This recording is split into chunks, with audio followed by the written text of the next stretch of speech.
కాశ్యపాన్వే సంజాతం శరణ్యార్యపదాశ్రితం వైరాగ్యజలధిం వందే రంగరామానుజం మునిం.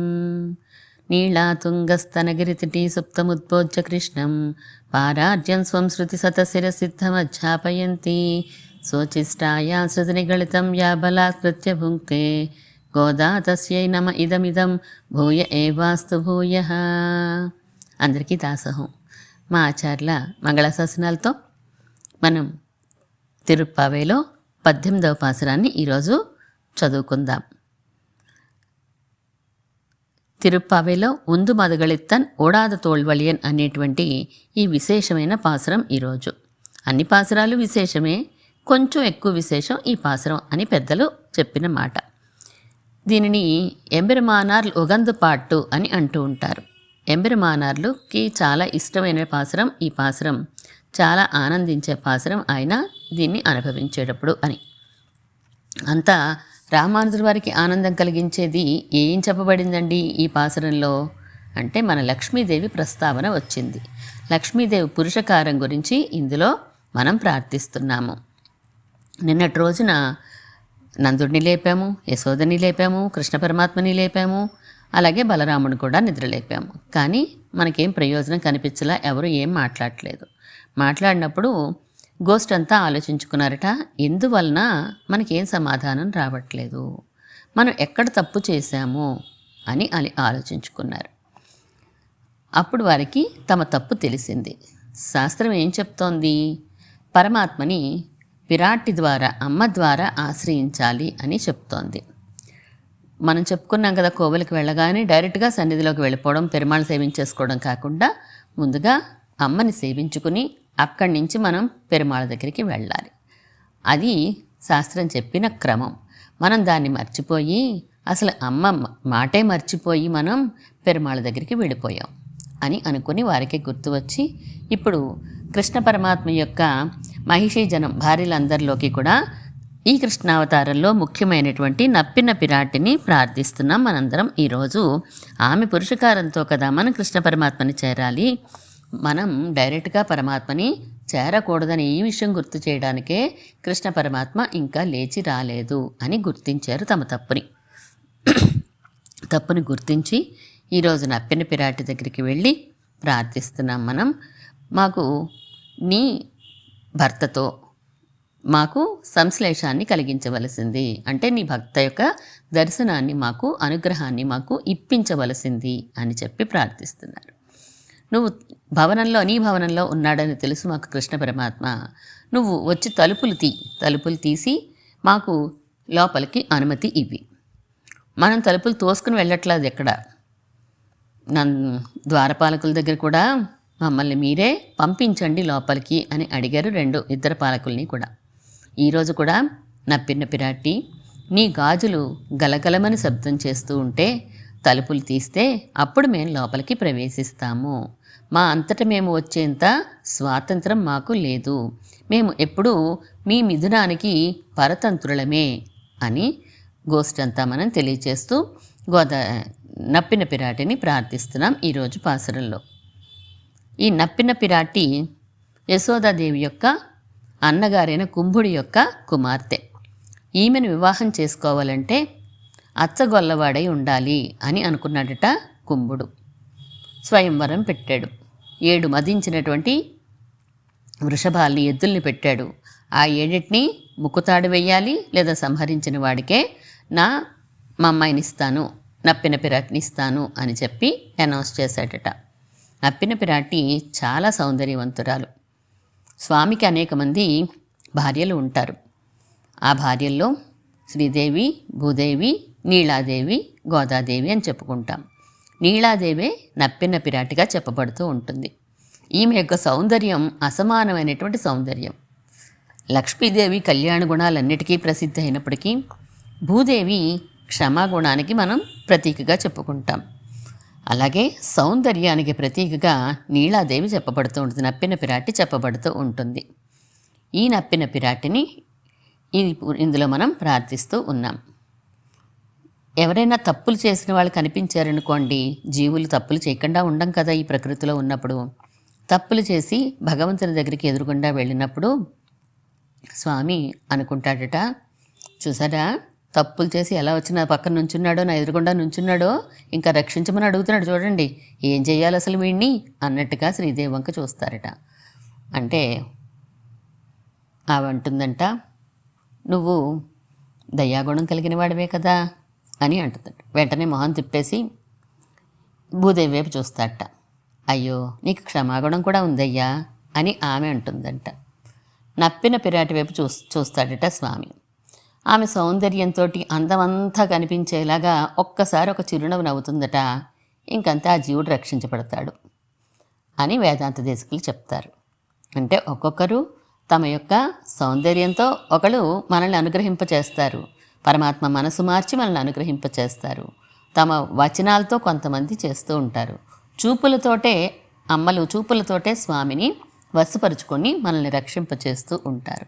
ఎన్ని తప్పులు చేసిన వాడైనా అమ్మ ద్వారా మనం స్వామిని ఆశ్రయించినప్పుడు అమ్మ మన వైపు వకాల్తా పుచ్చుకొని మన వైపు వాదించినట్లుగా మనల్ని స్వామి యొక్క కోపం నుండి రక్షింపచేస్తుంది.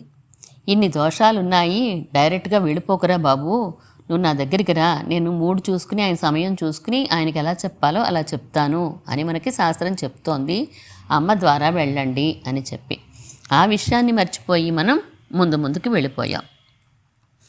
స్వామి యొక్క కళ్యాణ గుణపూర్తి కలిగిన వాడే స్వామి. అయినప్పటికీ మనం చేసిన తప్పులు చూస్తే ఆయనలో కోపం విక్కుటమైపోతూ ఉంటుంది, ఎక్కువైపోతూ ఉంటుంది.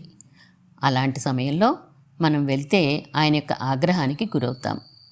అలా కాకుండా ఎవరిని చూస్తే ఆయన ముఖం వికసిస్తుందో అలాంటి వారిని ముందు పెట్టుకుని వెళ్తే వారి వెనకాల మనం దాక్కుంటాం కదా. అమ్మా నాన్న విషయంలోనే మనకి ఎగ్జాంపుల్ చెప్తూ ఉంటారు అందరూ కూడా. పురుషకారం అంటే కనుక రికమెండేషన్. పిల్లాడున్నాడు, ప్రోగ్రెస్ రిపోర్ట్ వచ్చింది, నాన్నకు చూపిస్తే ఖచ్చితంగా పడిపోతాయి దెబ్బలు. ఏం చెయ్యాలి? అమ్మ దగ్గర చేరతాడు. అమ్మ ప్రోగ్రెస్ రిపోర్ట్లో సైన్ పెట్టించాలమ్మా ఈరోజు ఎలాగైనాను అని చెప్పి అంటాడు. రోజు కంటే భర్త మీద ప్రేమ చూపిస్తుందట, భార్య ఎక్కువ ప్రేమ చూపిస్తుందట. గబగబా వేడివేడిగా బజ్జీలేసు అన్నీ రెడీగా ఉంచి ఆయన కోసం తాను కూడా అందంగా అలంకరించుకుని ఆయన మూడ్ మారిపోకుండా ప్లీజింగ్ మూడ్లో ఉండేలా చూస్తుందన్నమాట. చూసి నెమ్మదిగా విషయం చెప్తుంది. ఆయన మూడు చెడిపోకుండా మాట్లాడాక అప్పుడు నెమ్మదిగా సీన్లోకి వస్తాడు ఈ పిల్లవాడు. వచ్చి ఏమండి ఇదిగో ప్రోగ్రెస్ రిపోర్ట్ కొంచెం సంతకం పెట్టండి అంటే హట్ అంటాడు. చూడగానే ప్రోగ్రెస్ రిపోర్ట్లో మార్కులు తక్కువ వచ్చినాయి అని చెప్పి, అబ్బే ఏముందండి ఒంట్లో బాగాలేదు కదా మొన్న, అలాగే మధ్యలో కొంచెం ఊర్లు ఎక్కువ వెళ్ళొచ్చాం కదా మనం, దానివల్ల క్లాసులకు సరిగా వెళ్ళలేదు కదా, మళ్ళీసారి బాగా తెచ్చుకుంటాడులేండి అని చెప్పి ఆయనకి కోపం రానివ్వకుండా వచ్చిన కోపాన్ని తగ్గించి ఆ ప్రోగ్రెస్ కార్డు మీద సంతకం పెట్టించి ఏదో రకంగా జీవుడు ఈ పిల్లాడు బతికేలా చేస్తుంది. అంటే తన పని అయ్యేలా చేస్తుంది, జీవుడి పని అయ్యేలాగా చేస్తుంది మన లక్ష్మీదేవి.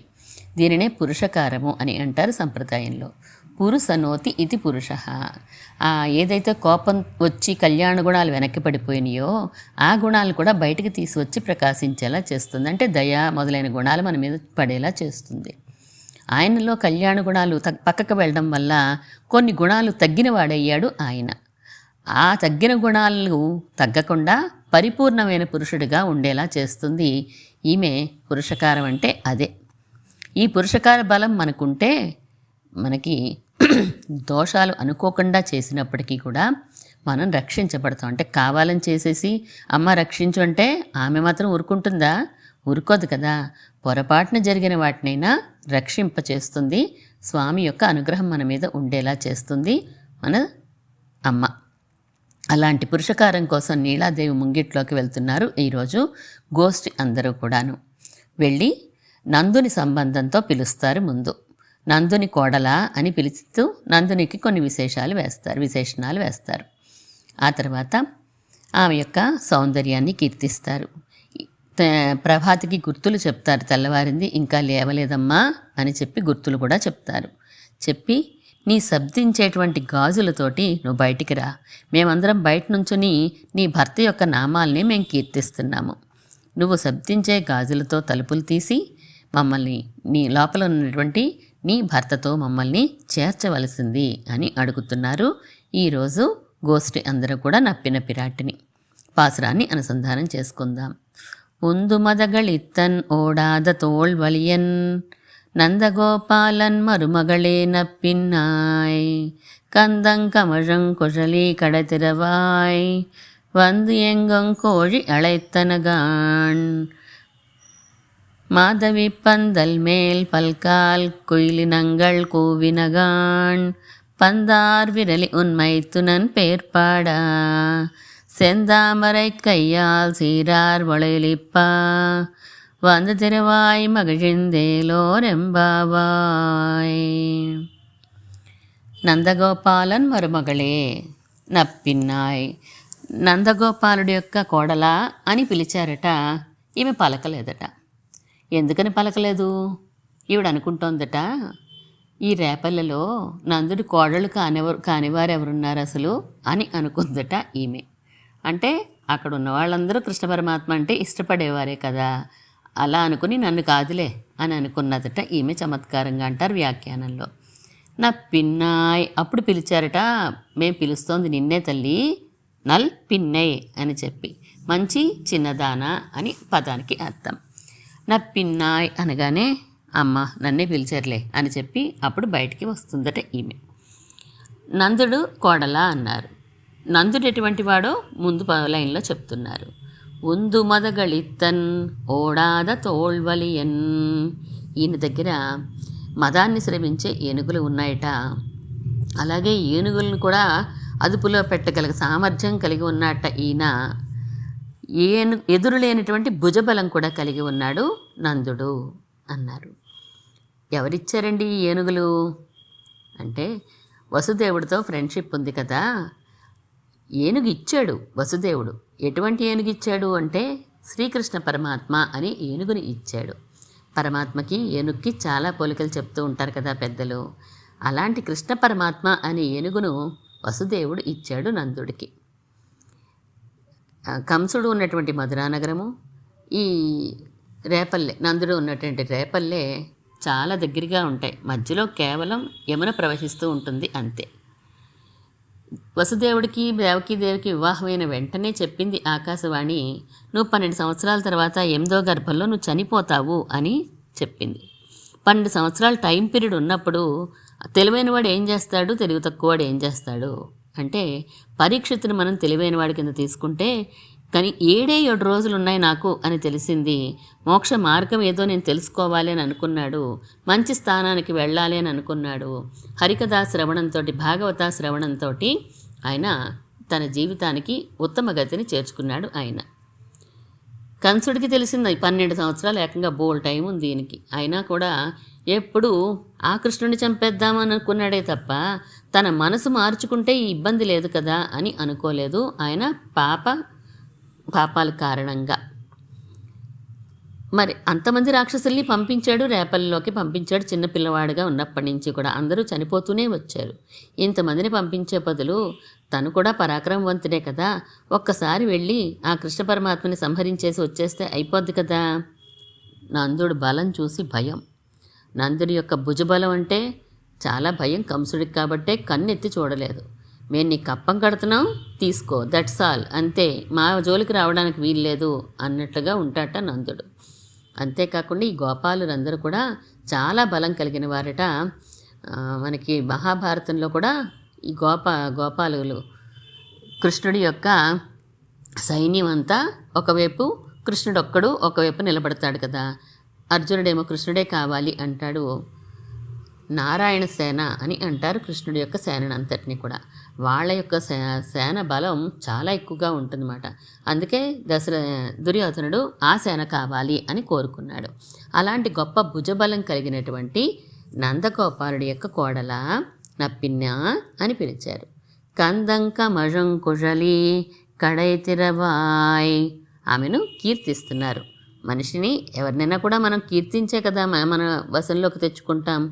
పొగడడం వేరు, కీర్తించడం వేరు. ఉన్నది ఉన్నట్టుగా చెప్తే కీర్తించడం, లేనివి కూడా చెప్తే అది పొగడడం అవుతుంది. కందం కమజం కుజలి. కందం అంటే గంధం, కమజం పరిమళిస్తోంది. ఎక్కడి నుంచి వస్తోందండి ఈ గంధం? సువాసన అంటే కుజలి, కేశపాసాల నుంచి వస్తోందట. అంత మంచి సువాసన కలిగినటువంటి కేశపాసాలు కడిగినటువంటి నప్పిన పిరాటి కడై తెరవాయ్, తలుపులు తెరవవలసింది అని పిలుస్తున్నారు. పరమాత్మ సర్వగంధ సర్వరస అని పేరు కలిగినవాడు. పరమాత్మే కాదండి, అదే విశేషణం అమ్మకు కూడా వర్తిస్తుంది.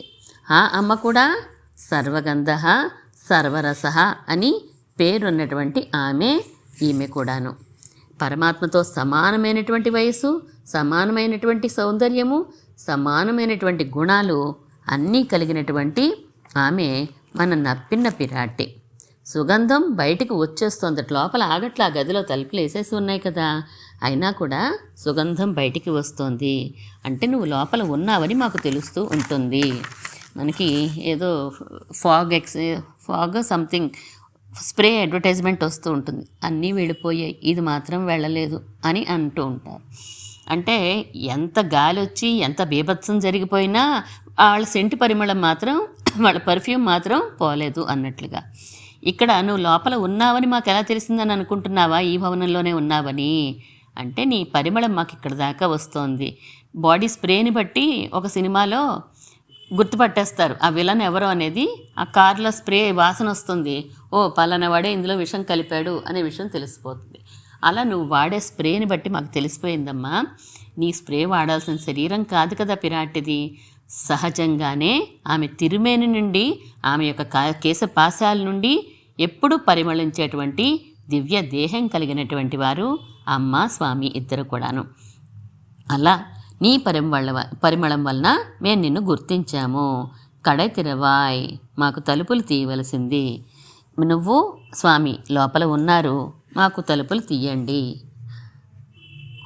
వందియంగం కోడి ఎళైతనగాన్, తెల్లవారింది కదా అని కొన్ని గుర్తులు చెప్తున్నారు. మాధవి పందల్ మేల్, ఈ జాజి పందిరి మీద కోకెళ్ళన్నీ కూడా గుంపులు గుంపులుగా కూస్తున్నాయి. గుంపులు గుంపులుగా కూస్తున్నాయి అంటే ఎప్పుడు కూస్తాయి? పూర్తిగా తెల్లవారిపోతే కూస్తాయి, కానీ అర్ధరాత్రి పూట కుయ్యవు కదమ్మా. అందుకని నువ్వు అలాంటి దానివి, కోకిల లాంటి దానివి, నువ్వు మృదుమధురంగా గానం చేయగలిగినటువంటి దానివి. నువ్వు ఎప్పుడు వచ్చి బయటకు వచ్చి నీ గానాన్ని ఆలపిస్తావా, అది విందామా అన్నట్లుగా కోకిలలు కూడా నీ పందిరి మీద వేచి ఉన్నాయి. నీ శబ్దాన్ని, నీ మాటని మేము వినాలని అనుకుంటున్నాము. కృష్ణుడు సంశ్లేషణలో ఉన్నావు కాబట్టి నీ మాట చాలా మధురంగా ఉంది, మధురంగా కూడా ఎప్పుడు ఉంటుంది. ఎప్పుడు కూడా దెప్పుడు మాటలు అనేవి అమ్మకి తెలియవు కదండి. పురుషకారభూతురాలైనటువంటి ఆమె దెప్పే స్వభావం ఉంటుందా? ఉండనే ఉండదు. ఆమె మృదుమధురంగా మాట్లాడుతుంది కాబట్టే పరమాత్మకి అంత ఇష్టమైంది. మధురా మధురాలాప కిమాహమమ భామిని, ఎంత చక్కగా మాట్లాడుతుందో మా సీతమ్మ అని రాముడు ఆనందపడినట్లుగా కదా స్వామి విషయంలో ఆ అమ్మ మాట, లేదా అమ్మ విషయంలో స్వామి మాట ఉంటుంది. అలాంటి మీకు తెల్లవారింది అనే గుర్తులు కూడా నీకు చెప్తున్నాం మేము. కోజి ఎళైతనగాన్, ఏదో జాము కోడికి లేచి కూసిందేమో, జాముకి కోడి లేచి మళ్ళీ పడుకుంటూ ఉంటుంది, అలాంటిది కాదు. ఇక్కడ కుయిలినంగల్ కూవెనగాన్, కోకిలలు గుంపులతోటి శబ్దం చేస్తున్నాయి. అవి మేల్కొన్నాయి కాబట్టే శబ్దం చేస్తున్నాయి. ఆ శబ్దం విన్నప్పుడు తెల్లవారింది అని నీకు ఇంకా తెలియలేదా అని శ్రీకృష్ణ పరమాత్మ ఉన్నాడు కాబట్టి నీకేమీ తెలియట్లేదేమో అని పిలుస్తున్నారు. పందార్ విరలి ఉన్మైతునన్ పేర్పాడా, పందార్ విరలి, పందార్ అంటే బంతి. ఒక చేతిలో బంతి ఉందట, ఇంకొక చేతిలో పరమాత్మ ఉన్నాడట. ఇది మనకి బంతి అంటే ఏంటండి, మన భూమండలం ఎలా ఉంటుంది అంటే మన 14 లోకాలతో కూడినటువంటి బ్రహ్మాండం ఎలా ఉంటుంది అంటే రౌండ్ షేప్లోనే ఉంటుందని ఎప్పుడో మనకి చెప్పేశారు. ఎర్త్ గ్లోబ్ ఎలా వేస్తారు? రౌండ్గానే వేస్తారు. మన శాస్త్రాల్లోనే ఉంది భూమి గుండ్రంగా ఉండును అని చెప్పేసి. ఆ భూమండలం అంతా ఈవిడి చేతిలో ఉంది అని చెప్తున్నారు. అలా ఎలా చెప్తారండి అంటే శ్రీగుండరత్న కోశంలో కూడా భట్టర్ వారు చెప్తారు కదా, అమ్మా అసలు ఈ సృష్టి అంతా ఎవరి కోసము అంటే నీ ఆనందం కోసమే చేస్తున్నాడు స్వామి. నీ యొక్క కనుబొమ్మల ఆధారం మీదే ఈ సృష్టి అంతా ఆధారపడి ఉంటుంది. నీ కనుబొమ్మల కదలికల మీదే ఆధారపడి ఉంటుంది ఈ సృష్టి అని చెప్తారు పరాశర భట్టర్ వారు. ఆవిడ ఆనందంగా ఒకసారి చూస్తుందనుకోండి, సృష్టి చేసేటప్పుడు అతను ఐశ్వర్యవంతుడు అయిపోతూ ఉంటాడట. ఆమె కొంచెం బురుకుటి చిట్లించిందనుకోండి, అతనికి సంపద తక్కువగాను వేరే రకాల ఇబ్బందులు ఉండొచ్చు మాట. ఇదంతా చేసేసి ఏం చేస్తున్నాడు ఆయన, అదంతా ఈవిడికి ఇచ్చేస్తున్నాడట. ఇదిగో నేను సృష్టి చేసేసాను, ఇక నీ ఇష్టం, నువ్వు ఎలా అంటే అలాగే దీంతో ఆడుకోవచ్చు అన్నట్లుగా ఉంటుందట. మరి ఇదంతా లీలా విభూతే కదండి. లీలా విభూతి అంటే పరమాత్మకి ఆనందాన్ని, అమ్మకి పరమాత్మకి కూడా ఆనందాన్ని కలిగించేటువంటిది ఈ సృష్టి అంతా కూడా. మనం కష్టపడుతూ ఉంటే లేదా మనం సుఖపడుతూ ఉంటే ఇదంతా వాళ్ళకి ఆటగా అనిపించి లీలగా అనిపించి ఆనందిస్తూ ఉంటారు స్వామి పిరాట్టి కూడాను. అలాంటిది ఇది. నువ్వు సృష్టి అంతా చేస్తే నీకు ఇచ్చేశాడు, దీనితో నువ్వు ఆనందించు అని చెప్పేసి. నువ్వు నీ కటాక్షం పడిందా, అతను కోటీశ్వరుడు అయిపోతాడు, అంటే ఐశ్వర్యం అంతా కలిగినవాడు అయిపోతాడు. నీ కటాక్షం పడలేదా, అంతే, వాడు దరిద్రుడైపోతాడు. మొత్తం దేనికైనా నీ యొక్క చూపే కారణమమ్మా అని అందులో చెప్తారు పరాశర భట్టర్ వారు. శ్రీ గుణరత్న కోశం అని పెట్టారు. కోశం అంటే కోశాగారం. ఏముంటాయండి, మణులు ఉంటాయి అందులో. ఇందులో ఏమున్నాయి, లక్ష్మీదేవి యొక్క గుణాలు అనే మణులతో నిండిపోయి ఉన్నది ఈ గ్రంథం. కాబట్టి శ్రీ గుణ రత్న కోశము అని దీనికి పెట్టారు.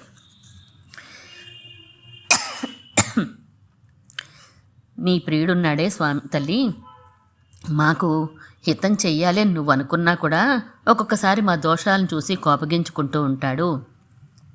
అందుకని మమ్మల్ని దారిలో పెట్టడం కోసం శిక్షించాలి అని అనుకుంటూ ఉంటాడు. అప్పుడు నువ్వు మా తరపున ఉండి మా గురించి మాట్లాడవా, మాకు కొంచెం పురుషకారం చేసి పెట్టవా? నువ్వు చేస్తావు. కిమేతత్ నిర్దోష కైహ జగతీతి త్వముచితై. ఈ లోకంలో తప్పును చేరువారు ఎవరుంటారండి? అన్నీ మరిపించి ఆయనతో మేము కలిసి ఉండేలా చేస్తున్నావు కదా ఓ తల్లి అని అనేక శ్లోకాలలో కీర్తిస్తారు. నీకు మిథిలాభాసులు ఎంతో, మేమందరం అంతేనమ్మా. మేము నీ వైపే ఉంటాం. ఎప్పుడు కూడా అమ్మ వైపు ఉంటేనే మనకి బాగుంటుంది కదా. నాన్న వైపు ఉంటే ఒక్కొక్కసారి శిక్షిస్తాడు, ఒక్కొక్కసారి అనుగ్రహిస్తూ ఉంటాడు. అదే అమ్మ వైపు ఉన్నాం అనుకోండి, మనకి ఇంకా బెంగే ఉండదు. అలాంటి నువ్వు మా తరపున ఉన్నావు.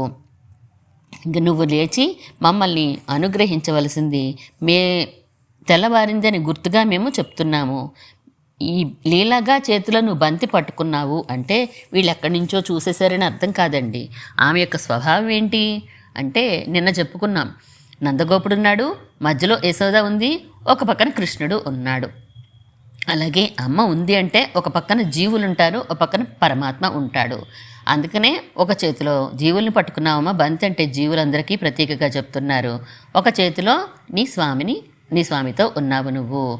మైత్తునన్ పేర్పాడా, నీ భర్తనే మేము కీర్తిస్తున్నాము.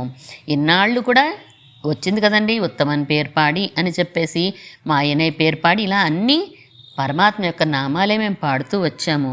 ఇదే మాకు వ్రతంగా మేము వచ్చాము. నీ భర్తనే కీర్తిస్తున్నాము. ఆ కృష్ణ పరమాత్మ యొక్క నామాన్నే మేము చెప్తూ వచ్చాము.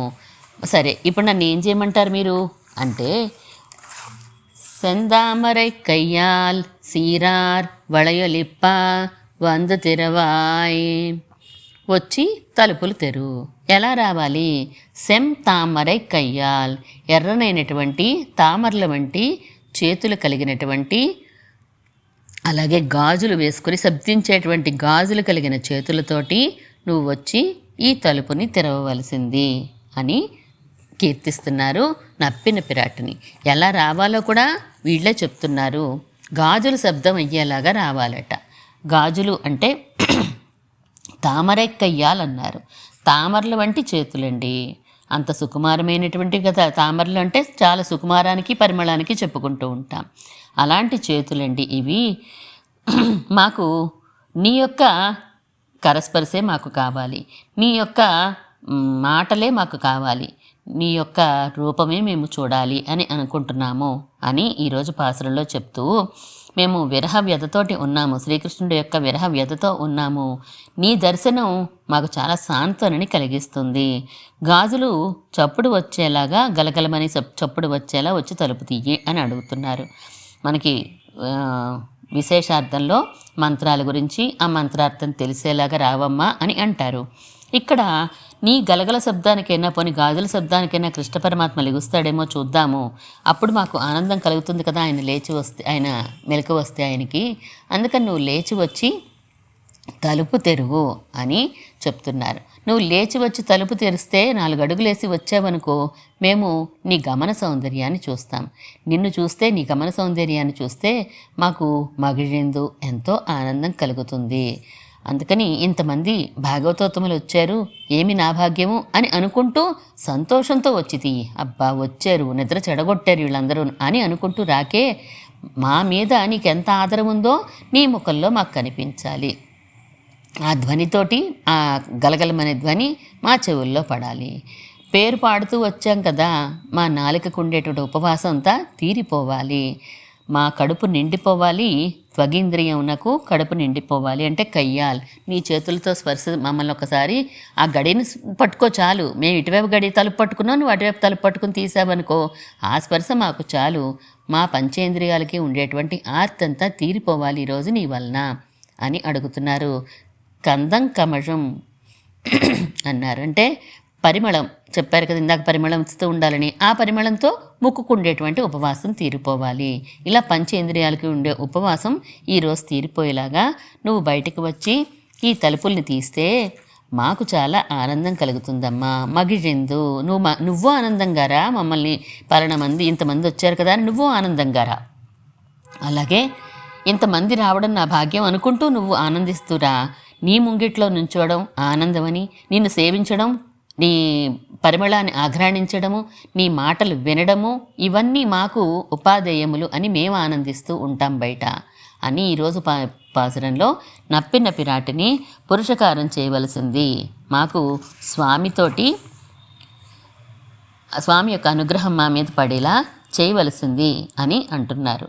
ఆయన చెప్తారు, నువ్వు అసలు ఎందుకు వచ్చావో అని గుర్తు చేస్తారు. అమ్మ నువ్వు వచ్చింది ఈ లోకంలోకి ఎందుకోసము అంటే, ఈ జీవులందరి వైపు ఉండి పరమాత్మ యొక్క కోపాన్ని తగ్గించి పరమాత్మ అనుగ్రహం ఈ జీవుల మీద పడేలా చేయడం కోసమే కదా. జనన భవన ప్రీత్యా దుగ్ధార్ణవం బహుమన్యసే, జననిదైతే ప్రేమ్న పుష్ణాసి తత్పరమం పదం, ఉదతి పరమం వ్యోమ్నోహ విస్మృత్య మాదృశ రక్షణ, క్షమమితి ధియా భూయ శ్రీరంగధామని మోదసే.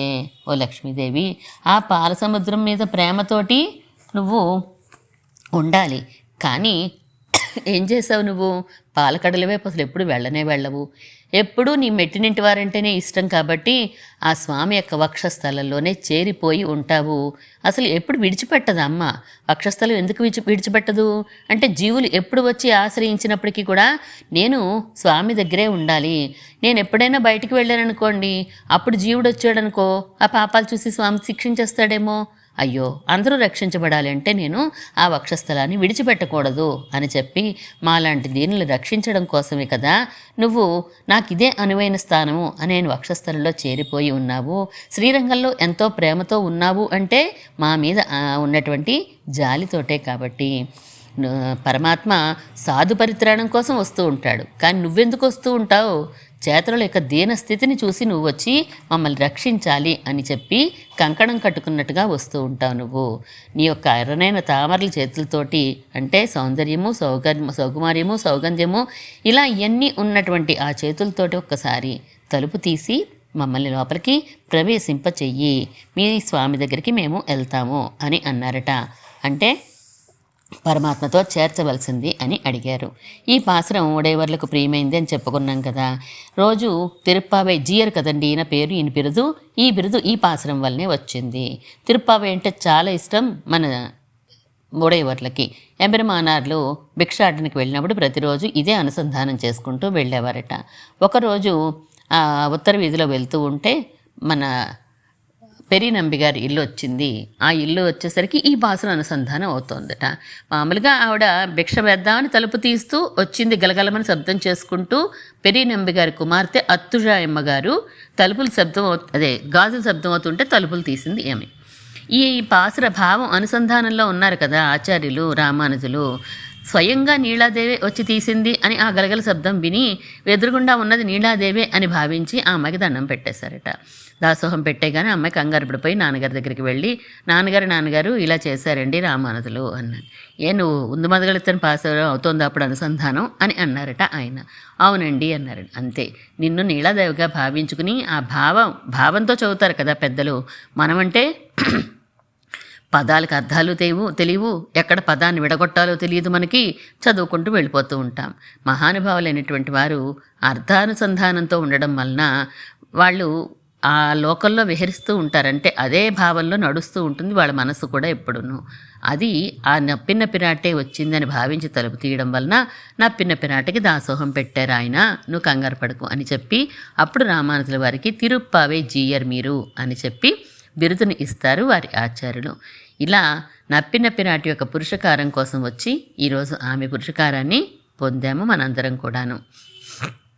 స్వచిష్టమాలికా బంధ గంధ బంధుర జిష్ణవే విష్ణుచిత్తతనూజాయై గోదాయై నిత్యమంగళం. శ్రీమన్మహాభూతపురే శ్రీమత్కేశవ యజ్వరః కాంతిమత్యా ప్రసూతాయ యతిరాజాయ మంగళం.